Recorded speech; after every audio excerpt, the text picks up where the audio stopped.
And he's a pastor of Iran. They will not say is their pastor can't see. Ṣé bọ́n sọ fún gbàdúrà? And they say they are praying. Ṣé pastor ò lè gbàdúrà fún ni? Can that pastor pray for such person?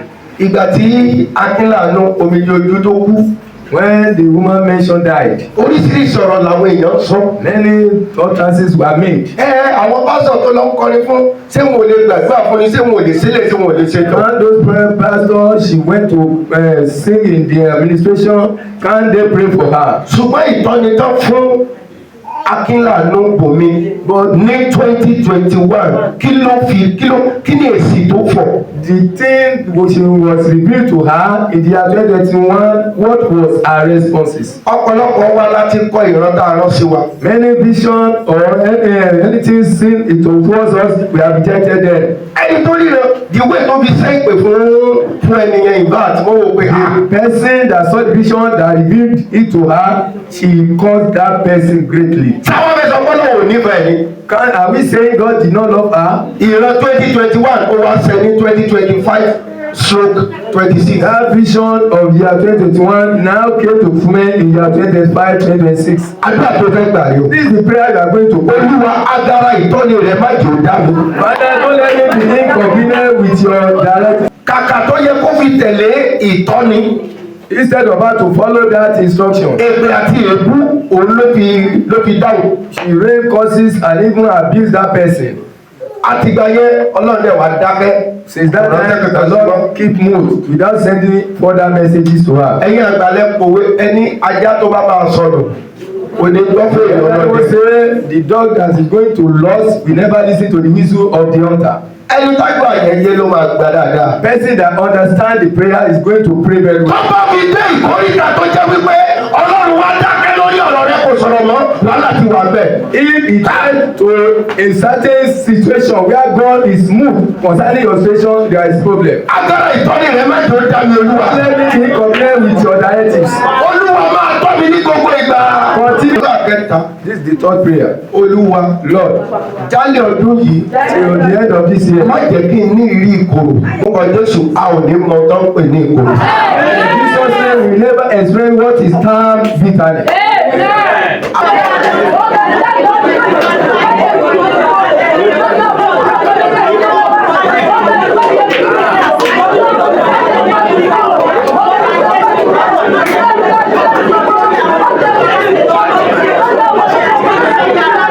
Other that we will say this prayer. Olúwa má jẹ́ kí Sàtánì bá mi náwó lọ́dún yìí. Father, don't let Satan spend money with me this year.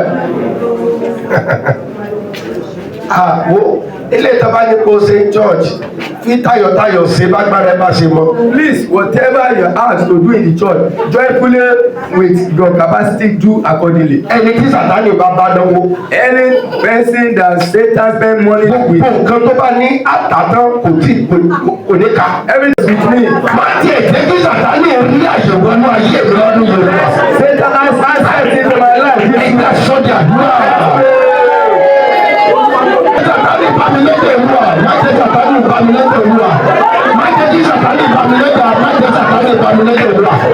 Má jẹ́ Sàtánì bá mi lẹ́tẹ̀ wúwa. Má jẹ́ Sàtánì bá mi lẹ́tẹ̀ wúwa. Má jẹ́ Sàtánì bá mi lẹ́tẹ̀ wúwa. Àwọn ẹ̀yin bàbá Fathers, ẹ tọ́jú aya yín dáadáa o. take good care of your wives. Sẹ́yìn obìnrin tí ò jọ yín lójú yẹn àwọn kan ń lé yín káàkiri wípé káwọn rí gbà mọ́ yín lọ́wọ́. Ẹ̀yin màmá Mothers, ẹ jọ ẹ fa ọkọ yín mọ́ra dáadáa. please cleave to your husband. Àwọn kan ń gbàdúrà pé kẹ́ ẹ kú káwọn lè rí jágbà. Ìkan ó ní bó o ṣe lé mi tó títí àfìgbà tíyàwó mi já mi gbà lọ́wọ́ òun. Say after you run. Ẹ tó sọ́rù yẹn jáde sẹ́kọ̀. Kò lè gbé pẹ́sẹ̀ ìgbà oríṣiríṣi. Life snatch you from. Àdúrà tó fẹ́ gbà yóò. This prayer you are to pray. Gbogbo ẹni tó sọ mi tí mi ò mọ̀. Everyone who are running after me that I don't know. Ọlọ́run gbà mí lọ́wọ́ wọn. Father, get me out of their hands. Ẹgbọ́n kẹ tó gbàdúrà yẹn. Listen before you offer the prayer. Ìkan lára àwọn babaláwo tí mo ti bá ṣiṣẹ́. One of the students that I work with. Obìnrin kan dẹ̀ wo bàbá. A woman looked at Baba. Ó ní bí màmá ṣe máa ń ju ìpàkọ́ yẹn mo láìkẹ́ èmi náà fẹ́ ju ìpàkọ́ pẹ̀lú. The way mama is shaking. Mama ṣe wọ́n láyé o. He said I love it and I want to be doing so with you baba and mama is still alive. Ayọ̀ kí ni túmọ̀ nǹkan tí màmá yẹn sọ? What is the meaning of what that mama is saying? Màmá dẹ̀ ti wà láyé. And mama is. Ìwọ tó wá dàda rẹ tó jẹ́ wípé ó takú tì ọ́ lọ́rùn. You that nǹkan tó wà ẹjọ́ manage ẹ̀. somebody ó tún wá value ẹ̀. clip to you and didn't value such person. Gbogbo ẹni tí ń sọ mi tí mi ò mọ̀. Those people who are pursuing me without knowing. Ọlọ́run gbà mí lọ́wọ́ wọn lónìí. Get me out of their hand today. Àwọn kan they are ready to go to any length. Some people kò síbi tí wọ́n lè dé o. A ní nǹkan tó bá máa gbà ló máa gbà. Wọ́n ní tọ́wọ́ ìmọ̀ pé mo get it. I will give to it so that I will get such person. Gbogbo ẹni tó ń sọ mi káàkiri fún mi. Oh, that I'm looking for ways. Gbogbo ẹni tó ń sọ àyà mi káàkiri fún mi. I'm pursuing my wife. Gbogbo ẹni tó ń sọ àwọn ọmọ mi káàkiri fún mi. Pursuing my children for evil. Ọlọ́run fi àánú gbà mí lọ́wọ́ wọn lọ́wọ́. Their mercy deliver us from there. Jẹ́ kí wọ́n fi ọwọ́ ara wọn ṣe ra wọn. They indicate themselves. Ènìyàn ká sọ ní àdúrà. Ẹ jẹ́ àjọ gbàdúrà. Let's pray together. Àwọn ọmọ ìgbìmọ̀ ìpínlẹ̀ Obantoko Olúwa ṣe wọ́n lọ́kàn. The area council of Obantoko may the Lord make them one. Amen. Thank God it was a district combined service Edeka Sebeni ní last year. Ó ní prophesy kan náà sọ. Ẹ̀yin tẹ̀ wá bẹ̀ tẹ̀ bá rí. Ìsàpapọ̀ tí agbègbè tá a ṣe lọ́dún kọjá àṣẹ tó jáde. I think you can remember. Ṣé ìgbàdúrà sínú ilé? Have you been praying in your various homes as regards the prophecy? Listen, when there is unity among the governor, whatever, the leadership and the governance will be very, very easy. Ìpínlẹ̀ Obantoko Olúwa ṣe wá lọ́kàn. Area members don make us one. I don't tell people, I don't know how to pretend. Nǹkan tó bá ṣe ní màá sọ fún yín. No matter how long pé mi ò kí máa ń dígbọ́n, whatever happen to me, I will just say it. Ṣùgbọ́n nǹkan tí mo mọ̀ pé mi ò ní ṣe kí n dẹ̀ máa tàn yín pé màá ṣe bára ni mò ń tàn. But what I know sure I'm not doing and to be telling you I will do it, I'm only deceiving myself. Bàbá bára wa sòótọ́ ọ̀rọ̀ ìrìn àjò yẹn máa yá. And when we talk truly within ourselves, the journey will be faster. Ibi táyà ọmọ ìjọ tún ti wá gbọ́dọ̀ kíyè sára rẹ o. Where you members should be very, very careful is this. Ṣé ní gbogbo àwọn pásọ̀ tó wà láàrin wa, á gbé wọn wá ní á gbé wọn lọ? All the pastors that means they are transferred here, they are still going to be transferred out. Oníkálukú dẹ̀ lélẹ̀ kó tó dé bíbà yìí ọjọ́ tó máa lò, ọdún tó máa lò, oṣù tó máa lò, ọ̀sẹ̀ tó máa lò, ó ti wà ní rẹ́kọ̀dù. All of them have a specific time they are spending before they will continue their journey. Bẹ́ẹ̀ bá wá sọ wípé bíbà tó jẹ́ nǹkan tó lọ́ọ́ fẹ́ kó ṣe bẹ́ẹ̀ ni ẹ bá di mílíọ̀nù tó bá ti parí ẹ̀ ọlọ́run àtúntò ibi tó tún ti nílò ẹ̀ àtúngbé lọ. Àwọn adarí wa Olúwa ṣe wọ́n lọ́kàn. The leaders Father make them one. Nínú ìyẹn làwọn àtẹ̀jẹ̀ tí máa rí tiwa gbà. In this we are going to receive our own portion. Gẹ́gẹ́ bí ìpínlẹ̀ yìí lápapọ̀ Olúwa. As this area as a whole. Ọlọ́run ṣe gbogbo wa lọ́kàn. Make us one. Jẹ́ kí ẹ̀mí mímọ́ rẹ̀ kó ráyè láàrin wa. Let the Holy Spirit have way now. Ẹja sọ ìgbàdúrà.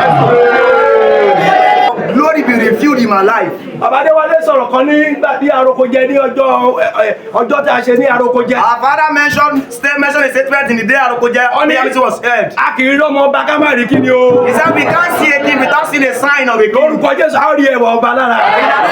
Each of the king shall be seen in me. Ẹ jẹ́ gbàdúrà yìí dáadáa. Let's pray this prayer very well. Olúwa jẹ́ kó ògo rẹ kó yọ láyé. Lord, let your glory be seen in my life. Jẹ́ kí gbogbo ojú kó rí ògo rẹ lára mi. Let all eyes see your glory in my Tí life. bá sọ pé ògo Ọlọ́run kò ń ṣe ọ̀rọ̀ nìkan o. If I'm talking about the glory, it's not wealth alone. Mo sọ ní ti ìmọ́lẹ̀ Ọlọ́run nínú ayé. Talking about the light of God in your Bí life. kò síbi tí ìmọ́lẹ̀ bá wà òkùnkùn máa ń padà Because there is no where light can be found, definitely Ó yá, darkness sọ will díẹ̀ fade away. dúrà. Pray in the name of Jesus. Ó ti dára fún mi. It is well with me. Ẹ jẹ́ á jókòó. Let's have our seats. Amen. Amen. Mo dúpẹ́ lọ́wọ́ Ọlọ́run ẹni tó fún mi lórí ọ̀fẹ́ láti rí jẹ́ alààyè ọkàn lónìí. I appreciate God, the one that bestowed upon me the grace to be among the living souls today. Mo sì dúpẹ́ pé Ọlọ́run kà mí yẹ láti jẹ́ ẹni tí yóò tọ́ ìgbàlà wò láàrin lónìí. And I appreciate God that He counts me worthy among those that will take salvation today. Bẹ́ẹ̀ ni mo dúpẹ́ lọ́wọ́ ayé ẹnìkankan Ọlọ́run nípa ti ayé ẹnìkankan wa náà. And I appreciate God on our behalf concerning our lives. Ipe o mọ ìgbàlà. That you are aware of salvation. Sọ́kẹ́ hallelujah ẹyọ kan. Shout one hallelujah. Mo dúpẹ́ lọ́wọ́ Ọlọ́run fún àwọn bàbá tí wọ́n fún mi lórí ọ̀fẹ́. I want to thank God our Father that gave me the privilege. Bàbá wa ti ṣe alábòjútó ìpínlẹ̀ yìí. Our Father, the area president of this Àkóso ní area agbègbè yìí. and the apostle of this district. Torí pé wọ́n approve ẹ̀. Because he approved it. Ipe kí èmi ọmọ kékeré yìí ẹni tó kéré jùlọ. That I the least among all. Láti lè wá sọ̀rọ̀ Ọlọ́run níwájú àwọn ènìyàn To mímọ́. speak the word of God before the saints. Baba, I have not taken it for granted, sir. Bàbá mi ò jọra mi lójú sà. I appreciate, sir. Mo dúpẹ́ sà. And I pray that Mo gbàdúrà pé the purpose of God for bringing you here again, èrè ní tọ́lọ́run fi dáyé padà sórí sínú bíbá ilé ní because wákàtí you yìí. were here before as an apostle, Nítorí ẹwà ń bá tẹ́lẹ̀ gẹ́gẹ́ bí but apostoli. now as a superintendent, Ṣùgbọ́n ní ìṣe gẹ́gẹ́ bí alábòjútó. God will bring every of the purpose of His plan for it to pass in the name of Jesus. Ọlọ́run yóò mú gbogbo èrè bí Ọlọ́run yóò mú ṣẹ ní orúkọ Jésù. Amen. On Monday, the Lord spoke to us Ní ọjọ́ ajé Ọlọ́run bá wa sọ̀rọ̀. through the motto, through our father, the area evangelist. Nípa ti àkọmọ̀nà nípa bàbá wa I jíǹrere. quickly want to rush it through Mo fẹ́ sáré kọjá níbẹ̀. because I am inspired to do it. Nítorí pé adarí mi láti ṣe. Our father, Pastor Olusanya J. Bàbá wa Olúsọ̀yà jíè. He talked about God is our king and we are to be a commander in all things. Ó sọ̀rọ̀ nípa Ọlọ́run jẹ́ ọba wa, a sì gbọ́dọ̀ jẹ́ adarí lórí And secondly, he talked about ways in which deliverance has been provided for us. Ó yìí sọ lẹ́ẹ̀kejì ká àwọn ọ̀nà tí ìtúsíta ti pèsè ìtúsílẹ̀ fún wa. On Tuesday, Lọ́jọ́ ìṣẹ́gun. our father, Pastor Eso Olaon, Bàbá wa Ẹ̀sùn Fọláhàn at Okeodo Assembly, ní òkè odò. he gave us that he said, good news is coming for you this year. Ó wí pé ìròyìn ayọ̀ ń bọ̀ fún ọ lọ́dún yìí. And I believe it for me. Èmi sì gbàgbọ́ fún ara mi bẹ́ẹ̀. He said, the promises of God are the things we need to activate to allow the fulfillment. Ó ní àwọn ìlérí Olúwa àtọ̀hún tí ẹ ká ṣe ká lè mú wá sí ìmúṣẹ. One major thing he mentioned on that day Ohun kan tó ṣe pàtàkì tí wọ́n dárúkọ ni pé is that to activate those things, láti mú káwọn kìíní wá sí ìmúṣẹ. you need to sow seed this year. O nílò láti fúrúgbìn lọ́dún yìí. Are you ready to do that? Ṣé o ṣetán láti ṣe bẹ́ẹ̀? As you are doing it, you will receive bountiful harvest in the name of Bó Jesus. ti ṣe lé ìwọ yóò kéré ní ìlọ́pọ̀lọpọ̀. On Wednesday, Lọ́jọ́rú, our father, Pastor Ayo Olusoya, made his own ministration bàbá wa Ayọ̀ Olúsọ̀yà wọ́n ṣiṣẹ́ ìránṣẹ́ tiwọn náà at Adebayo Ogunji Assembly. ní Adébáyọ̀ Ògúnjì. He said, Wọ́n wí pé those that can declare the motto this year, àwọn tí wọ́n lè kí àkọmọ̀ náà lọ lọ́dún yìí, he said they are the ones that know God as their king. àwọn tí wọ́n mọ Ọlọ́run gẹ́gẹ́ bí ọba wọn. And if I am not missing, he said that whatsoever you choose to be your king Tí n bá sì sọ ó ní gbogbo nǹkan kóhunkóhun tó bá ti mú gẹ́gẹ́ bí ọba rẹ, is the ruler of your life. òun ló ń darí rẹ. And another way, whatsoever you choose to rule your life Àní nídàkejì ohunkóhun tó bá ti yàn láti darí ayé is rẹ, the king of your life. òun lọ́ba ayé rẹ. So who is your king? I'm asking you Mo ń now. béèrè ọ̀tá ní ọba rẹ. God is my king. Ọlọ́run ni ọba On mi. Thursday, Lọ́jọ́ Thursday, ọjọ́bọ̀, Pastor Gio Adewale, bàbá wa Jíò Ajéwálé, our father said in Arokoji Assembly wọ́n wí pé níjọ àròkọ jẹ pé that you need to know your true identity ń pé o gbọ́dọ̀ mọ irú èèyàn tó jẹ́ as a prince and princess of the gẹ́gẹ́ kingdom bí of God. ọmọọba ọkùnrin àtọmọbìnrin ti He jọba asked every náà. one of us, who are you? Ó bìnrin gbogbo ẹgbẹ́ ìta ni wọ́. I believe you know your identity. Mo tó dá mi kó mọ orú èèyàn tó ń ṣe. And he made mention of the attribute of the princes and princesses. Ó sì dárúkọ àwọn àmúyẹ ọmọọba ọkùnrin àtọmọọba obìnrin. Yesterday on Friday, Lánàá lọ́jọ́ Ẹtì, our father, the area evangelist, bàbá wa tí ṣe ajíhìnrere. oh, I was touched through that ministration so much. Iṣẹ́ ìránṣẹ́ náà ó mú mi lọ́kàn. He's at Ajangbon Assembly. Ní ìjọba He Jangbóhùn. talked about title without what? Mantle. Ó sọ nípa ipò Láìsí àṣẹ. láìsí àṣẹ. Yes, I want us to be together. That's why I'm running through. Mo fẹ́ kájọ máa lọ papọ̀ dábí ṣe ń And kọ́kọ́ wò náà. he admonished us Wọ́n sì rọ̀ wá that we should drop every title bí ká ju ipò sílẹ̀ and seek for God's mantle. ká sorúkọ Jésù. Today, by the special grace of God, Lónìí nípa orí ọ̀fẹ́ let Ọlọ́run. every one of us open our Bible to Obadiah. Jẹ́ kí gbogbo wa ṣí Bíbélì sí ìwé Ọbadáyà. Obadiah, Ìwé Ọbadáyà. chapter 1, verse 17. Ṣùgbọ́n ìgbàlà yóò wà lórí òkè Síónì, yóò sì jẹ́ mímọ́, àwọn ará ilé Jákọ́bù yóò sì ní ìní wọn. Thou art my king. Ọlọ́run pé ìwọ ni ọba mi. Oh God, Ọlọ́run command deliverances pàṣẹ ìgbàlà for me. fún mi. And where we read, Níbi tí a kà he fún wa yẹn, said, but upon Mount Zion, ó wí pé lórí òkè Síónì, people of God, what is there in Mount Zion? ènìyàn náà kí ló wà lókè Síónì? Deliverance Ìtúsílẹ̀, ìgbàlà and holiness. àti ìwà mímọ́. And the house of Jacob shall possess their possession. Àtàwọn alájọ́kù yóò gba gbogbo ohun ìní Who is the wọn. house of Jacob? Àwọn olára ilé Jákọ́bù. We are the house of Jacob. Àwọn ará ilé Jákọ́bù. I declare to you this morning Mo pàṣẹ rẹ̀ fún Ọlọ́run rọ̀ that yìí. you will possess your possession. Pé wàá gba gbogbo ìní rẹ̀. Okay, say to yourself, I will possess my Wípé possession. màá gba gbogbo ohun ìní mi. Whether you like it or not, God has written many things for us this Bóyá year. mo fẹ́ bó kọ́ lọ́ọ́ ti kọ ọ̀pọ̀lọpọ̀ nǹkan fún wa lọ́dún yìí. And if you claim it, so be it. Tó bá sì pè mọ́ra rẹ̀ bẹ́ẹ̀ lórí. Say to yourself, Wí para rẹ̀ pé I will possess my possession. màá gba gbogbo ohun ìní mi. My sermon is split into two parts. Ìrìnsẹ̀ ìránṣẹ́ mi lónìí ó pín sí méjì. The first one is Àkọ́kọ́ ni dwelling in Mount Zion. máa gba gbígbé ní orí òkè Síónì. Oh, dwelling in Mount Zion. Gbígbé lórí òkè Síónì. Quickly, what is the description of Zion? Kíni àkàlà kí làwọn fi ṣàkàwé òkè Síónì. In Psalm 48 verse 1. Nínú ìwé Sáàmù orí 48 verse 1. Oh yeah, please fast reader. Psalm 48 verse 1. Ẹni tó lè yára kàwé. Yes. Ẹni ńlá ni Olúwa. Yes, ma. Tí a yìn púpọ̀ púpọ̀ ní ìlú Ọlọ́run wa bí òkè ìwà mímọ́. Ẹ tẹ̀síwájú mọ́mì. Dídára ní ipò ìtẹ̀dó. Oh yes. Ayọ̀ gbogbo ayé. Yes. Ní òkè Síónì. Yes. Ní ìhà àríwá. Yes. Ìlú ọba ńlá. Yes. Àmọ́ Ọlọ́run lé ààbò nínú Oh, àfihàn. yes. Táwo àwọn ọba. Ó tiẹ̀ ti tó bẹ́ẹ̀ ma.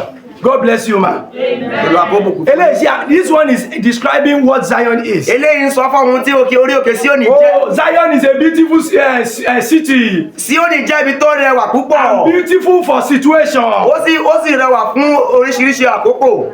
It is the joy of the Lord. Ó jẹ́ ayọ̀ Olúwa. In that place, the joy of the Lord resides here. Níbẹ̀ ayọ̀ Ọlọ́run ń bẹ ńbẹ̀. Zion also means Síónì túmọ̀ sí the dwelling place of God. ibùgbé Ọlọ́run. Is the place where the presence of God resides. Ibi tí ìwàláyọ̀ Ọlọ́run ń gbé. People of God, can I tell you, Ẹyẹ Ọlọ́run kí èmo lè sọ fún wa pé this year, lọ́dún yìí you need to be in Zion. o gbọ́dọ̀ wà ní Síónì. We are not talking about the Zion in Jerusalem. A ò sọ Síónì tó wà ní Jerusalem o. That Zion is a mount. Iye orí òkè lásán ni. Also in this year, Bọ̀ lọ́dún yìí, you are starting the year on the mountain of God. ò ń bẹ̀rẹ̀ ọdún náà lórí òkè Ọlọ́run. And this mountain is the Mount Zion, Orí òkè Síónì ní where the presence of the Lord is. níbi tí ìwàláyọ̀ Ọlọ́run wà. I declare unto you, Mo pàṣẹ rẹ̀ fún as you ọ. go out of this place, Bó ti ń lọ kúrò níbí the báyìí, presence of God will go with you. ìwàláyọ̀ Ọlọ́run yóò darapọ̀ pẹ̀lú ẹ. Not only this place Mo alone, ṣe é báyìí nìkan. wherever you may be, Níbikíbi tó bá lè wà. throughout this month, Lẹ́yìn jáde ọdún yìí, throughout this year, jáde oṣù yìí, the presence of God will reside with you. ìwàláyọ̀ Ọlọ́run yóò máa bá ọ gbé. I wrote here, you need to reside and live in Zion. Mo kọ́ sọ pé o gbọ́dọ̀ gbé ní Síónì. Many people, because of some little challenges, Ọ̀pọ̀lọpọ̀ nítorí ìpèníjà kékeré. they run helter and skelter, Wọ́n sá yílà yìí lo and they káàkiri. leave the presence of Wọ́n God. sì fi ibi ìwàláyọ̀ Ọlọ́run They sílẹ̀. leave their own Zion. Wọ́n sì fi Síónì wọn sílẹ̀. They go around to look for another security, protection, where it is not. Wọ́n sì lọ káàkiri láti wá bí ààbò tí ó sí ààbò. People of God, Ẹ̀yin ènìyàn Ọlọ́run, this year, lọ́dún yìí, no matter what, kò sí bó ti wù kó rí. Additional was leading prayer yesterday. Àwọn bàbá Adéṣínà wọ́n ń darí àdúrà lánàá. He said, Olúwa fi ràn mí lọ́rùn He said, Lord, let it be easier for láti me wà níwájú to rẹ. be in your presence. You need to be in the presence of God this year. You need to be, o ní láti wà níwájú Olúwa lọ́dún yìí. Exodus chapter 33, Ìwé Ẹ́sítọ́dù orí ìkẹtàlélọ́gbọ̀n verse 13 to 15. láti ẹsẹ̀ Just read verse 14. láti ẹsẹ̀ kẹtàlá títí dé ìkẹrìnlá. Ojú wípé 33, 14, yes. ojú mi yóò máa bá ọ lọ. Yes. Òun sì wípé ojú mi yóò máa bá ọ lọ. Èmi ò sì fún ọ ní ìsinmi. Amen. Àmín. My presence will go with you. Ìwàláyé mi yóò máa bá ọ lọ. This year, the presence of the Lord will go with us Lọ́dún ìwàláyé yóò máa bá wa lọ. in the name of Ní Jesus. orúkọ Jésù. See, listen to this warning. Gbọ́ ìkìlọ̀ yìí. Anything you do Gbogbo ohun tí o tó bá ṣe out of the presence of God, yóò sí ìwàláyé Ọlọ́run níbẹ̀. there is a big risk there. Ìyẹn ni pé ewu ńlá ń bẹ ńbẹ̀.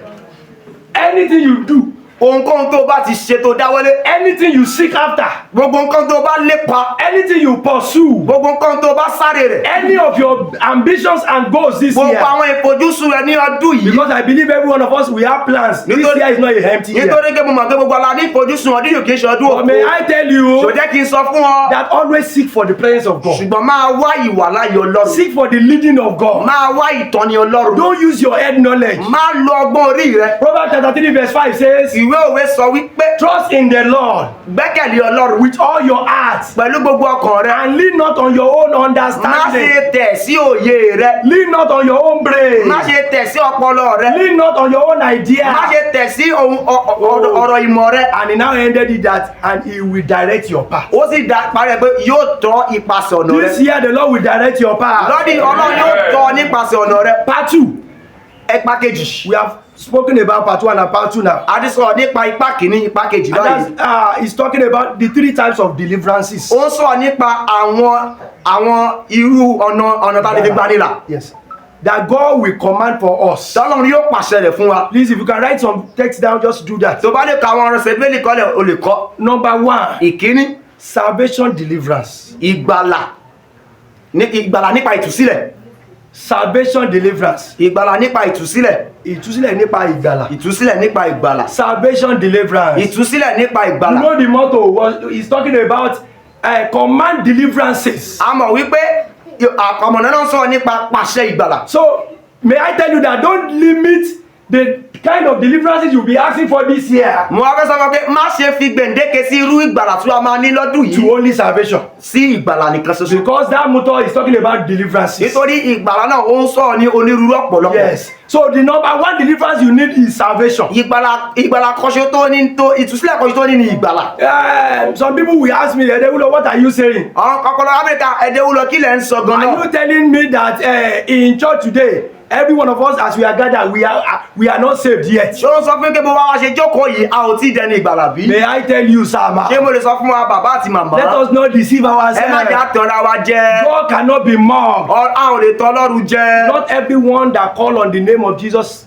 is saved. Kò ń ṣe gbogbo àwọn tí ń pe Olúwa lólúwa ló ti dẹni ìgbàlà. Not everyone that goes to church, morning prayer, evening prayer, Sunday choir rehearsal, Sunday school preview, not everyone that is saved. Kò ṣe pé ọ̀ràn tó ń lọ sí ìjọ Ọlọ́run tó ń lọ sí gbogbo pàdé kò ṣe bẹ́ẹ̀ ló ti dẹni ìgbàlà. For you, it's a personal decision, sir. Bọ̀ fún wa ó jẹ́ ìpinnu tó jẹ́ ti tata rẹ nìkan. It is a personal Ó decision jẹ́ ìtìmú tó ti ọkàn tiẹ̀ wá. that, Lord, I need to be saved. Wípé Ọlọ́run mo fẹ́ dẹni ìgbàlà. How are you going to be saved? Báwo ló ṣe lè dẹni ìgbàlà? No, don't read it just according to John chapter 3 verse 3 and 5. Gẹ́gẹ́ bí ìwé ìrètí Jòhánù orí kẹta ẹsẹ̀ kẹta títí dé He was talking ìkarùn. about Nicodemus. Ó sọ nípa Níkódémù. Nicodemus asked a question from Jesus. He Níkódémù béèrè ìbéèrè kan lọ́wọ́ Ọlọ́run. said, how can I be saved? Ó ní báwo lèmi ó ṣe dẹni He ìgbàlà? said, you need to be born of the spirit and of the water. Ó ní agbọ́dọ̀ tún ọmọ nípa tẹ̀mí àti nípa tómi.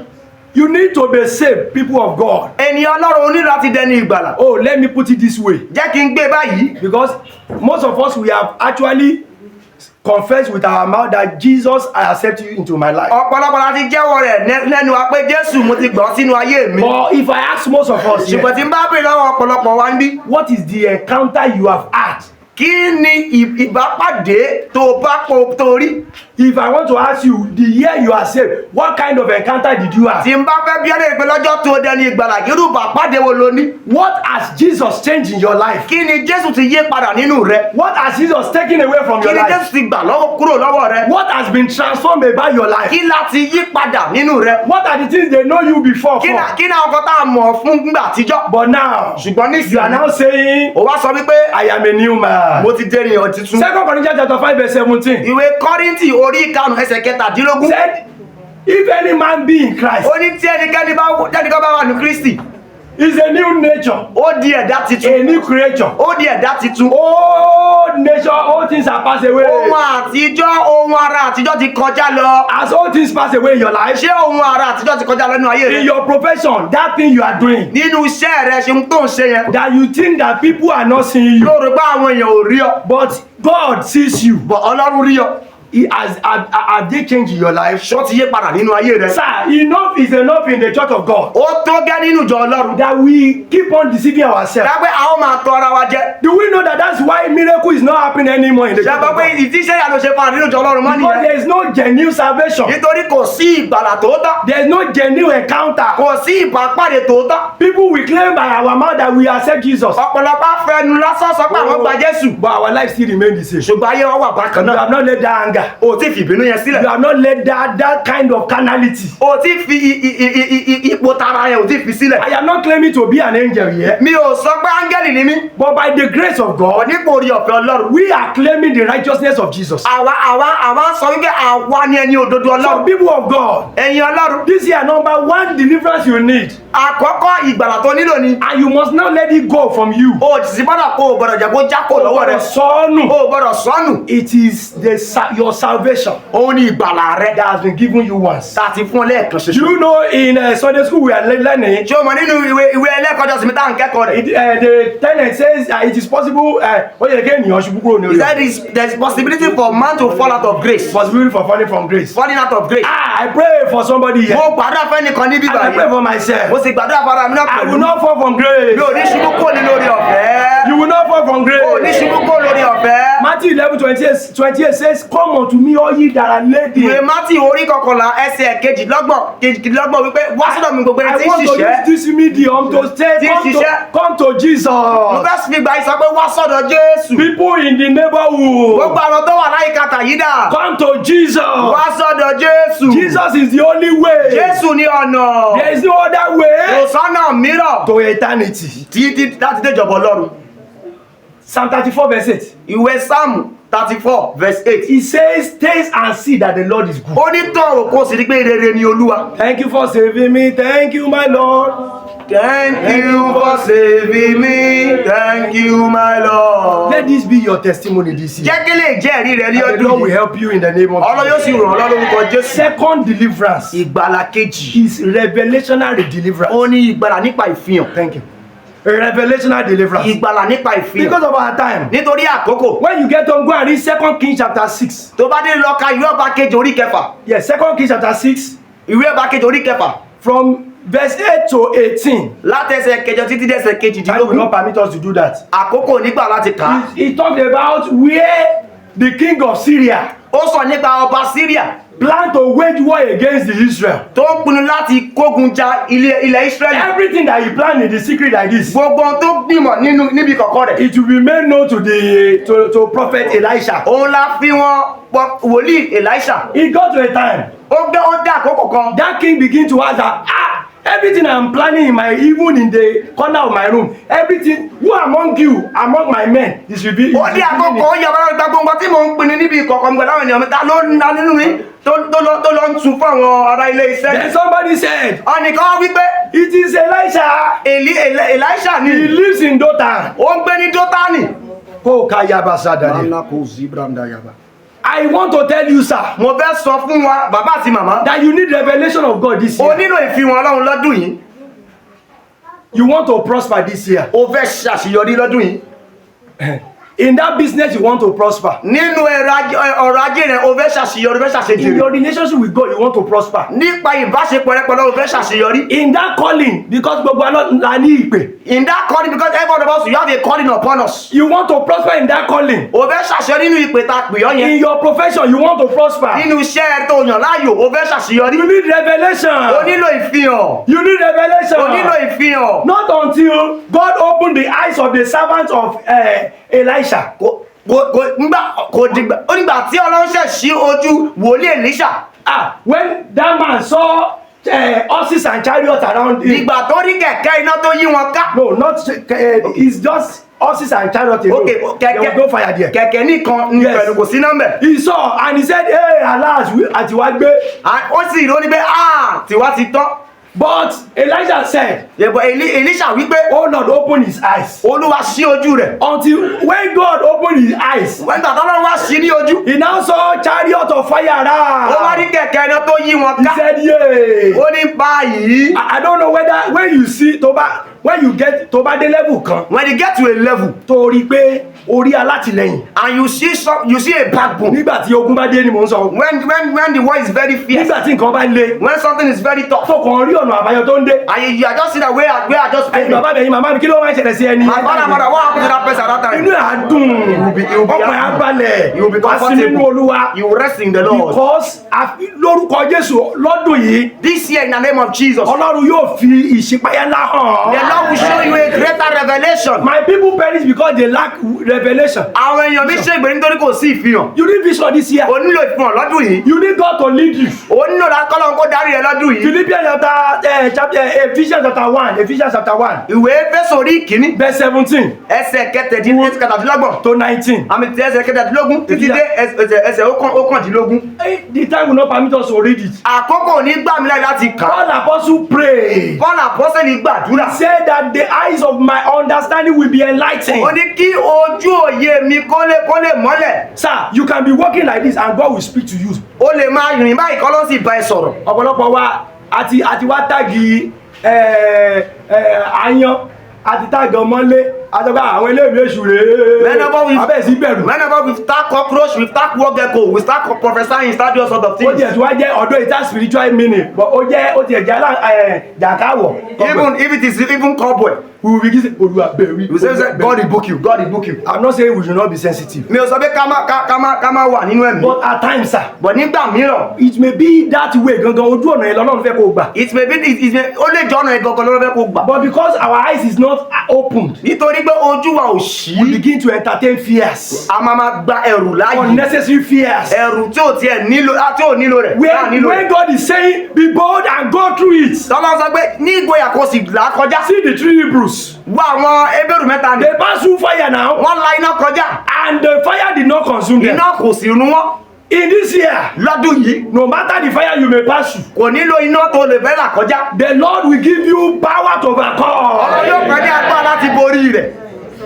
Fire will become an AC for you this year. Iná yóò di ọ̀rẹ́ amúlétutù fún ọ lọ́dún yìí. So you need vision this year. O nílò ìfihàn lọ́dún yìí. Ẹ̀mí àwọn wòlíì. Ipa rẹ̀ ga ó pọ̀ o.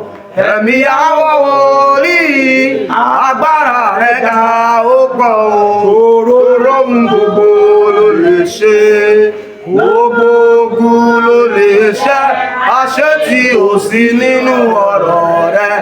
Ipa rẹ̀ ga ó pọ̀ o. When there is revelation, Tí ìfihàn bá wà, there will be light. ìmọ́lẹ̀ yóò tàn. There will be clarity.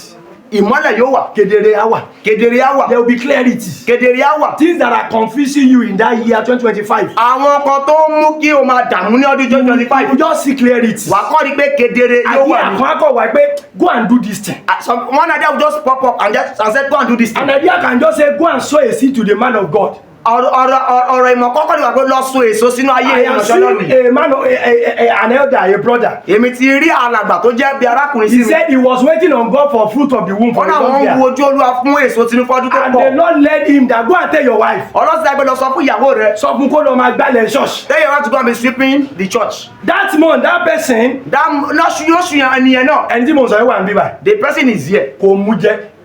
That did not escape That person. woman got olóyún. That person got pregnant.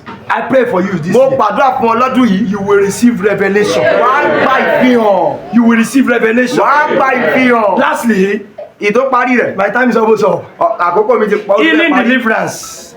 Ìwòsàn nípa ìtúsílẹ̀. Healing deliverance. Ìtúsílẹ̀ nípa ìwòsàn. Oh, you need a spiritual deliverance. Healing. O nílò ìwòsàn ti ẹ̀mí. You need a physical healing. O nílò ìwòsàn ti ara. Our Baba just said, pray this now. Àwọn bàbá wa ṣe gbà ládùúrà fún wa sí ni.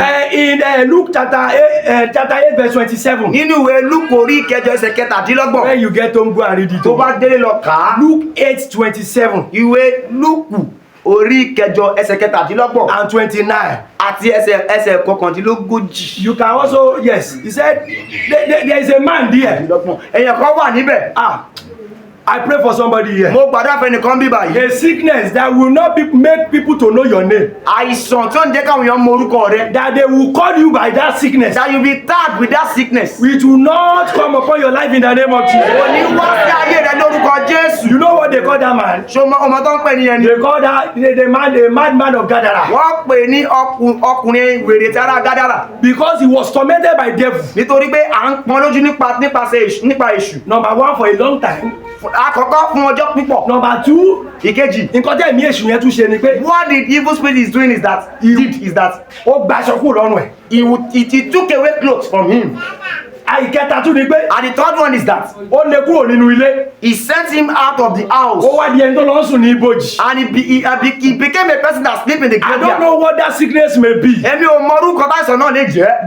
That will take a long years. Tó yóò gbọdún púpọ̀. That will take away all your resources. Yóò gba gbogbo ohun ìní rẹ. That will make you to leave all your property and go and become somebody else. Tí o mú kó fi gbogbo àwọn ìní rẹ sílẹ̀ kó lọ di èèyàn mìíràn. That sickness will not come upon your life in the name of Jesus. Àìsàn náà ní kọlù ẹ lórúkọ Jésù. Okay, shake your body where you are sitting now. Kó ara rẹ níbi tó wà If báyìí. there's any sickness in your body, Tí àìsàn kan bá wà lára rẹ. by the power in the name of Ní Jesus. agbára nínú lórúkọ Jésù. The Bible says, Bíbélì wípé. once he has spoken, Ó ní ẹ̀kọ́ lÓlúwa ti sọ̀rọ̀. twice have I heard Ẹ̀kejì mo gbọ́ pé. that power belongs to Gbogbo God. agbára tí Olúwa ní í ṣe. Any stranger in your body, Gbogbo àlejò ní àgọ́ ara rẹ. I command in the name of Mo Jesus. pàṣẹ lórúkọ Jésù. By fire. Nípa iná. Better.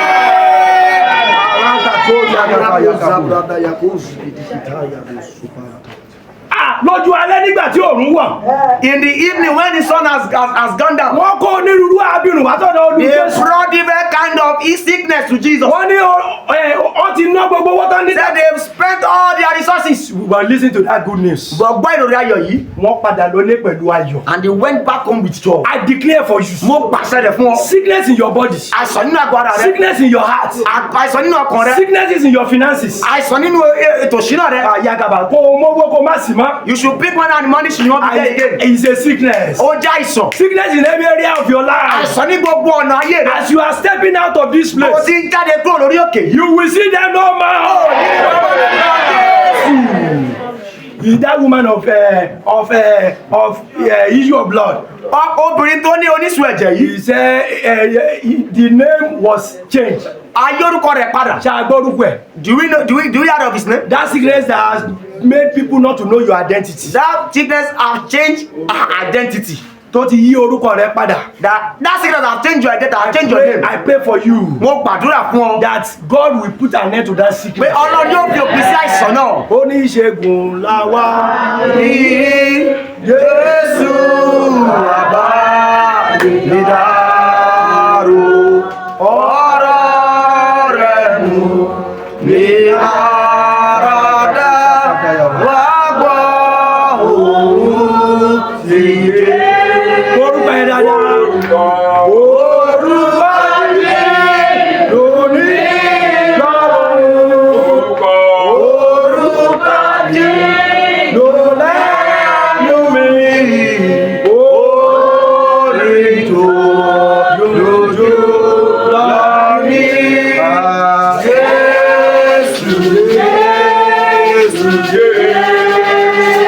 Can we rise up on our feet in conclusion? Ṣàlẹ̀ dìde nínú lórí ẹsẹ̀ wa ní ìparí. Say to yourself, Nípa ara rẹ pé this year lọ́dún yìí I will not be afraid. mi ò ní kì yóò bẹ̀rù. I receive faith. Mo gba ìgbàgbọ́ àyè. I receive faith. Mo gba ìgbàgbọ́ àyè. I receive the spirit, the grace to be prayerful. Mo gbórí ọ̀fẹ́ láti jẹ́ aládùúrà. I receive grace to live a holy life. Mo gbórí ọ̀fẹ́ láti gbégbá ayé wà mímọ́. God will command deliverances into my Ọlọ́run life. yóò pàṣẹ ìgbàlà sínú ayé mi. Are you turning it to prayer Ṣé now? òun sọ di àdúrà báyìí?